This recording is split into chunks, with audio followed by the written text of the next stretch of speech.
Welcome to Frontline Story with Carolyn and Tori. September is Deaf Awareness Month, and so we have Kathy Scusa from the Nebraska Commission for the Deaf and Hard of Hearing.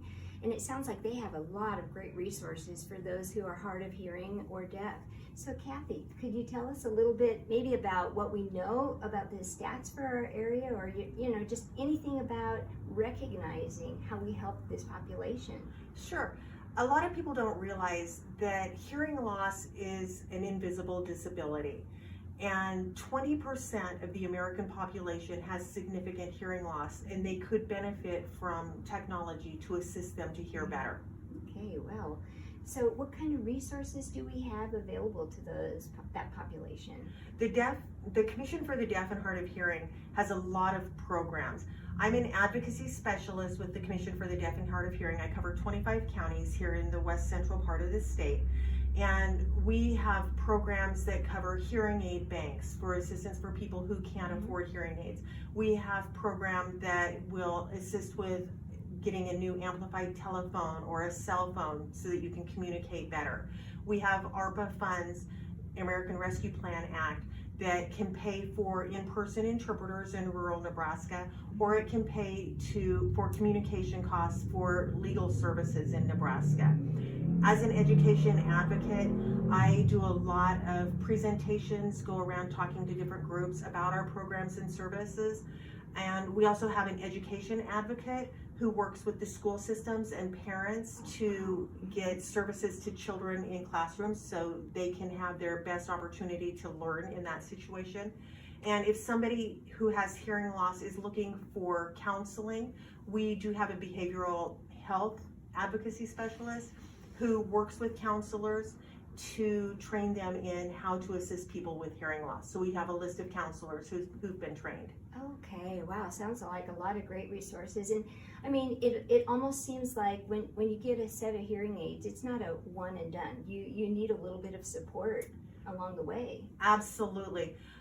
From an audiologist, they're going to bring you in and do an audiogram. Then they're going to order hearing aids that best suit your hearing needs.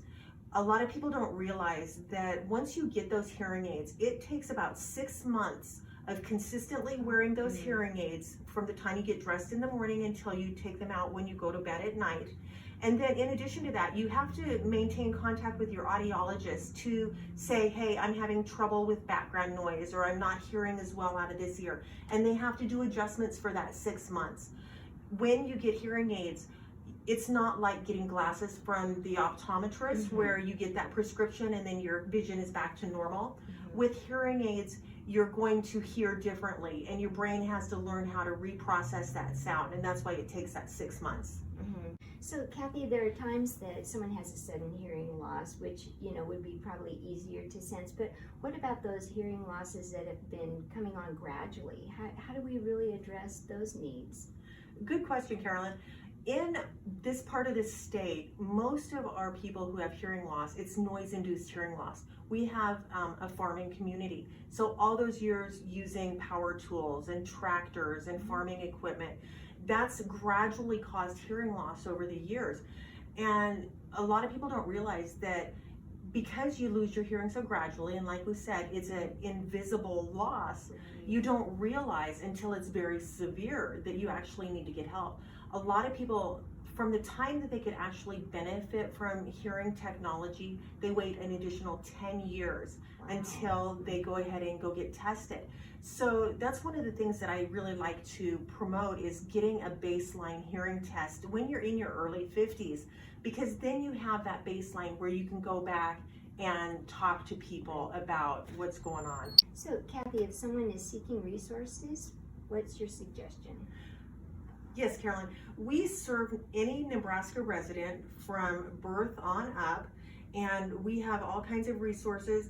I will let you put my office information, my phone numbers, my email, and our agency website on the screen so people will have that contact information for me.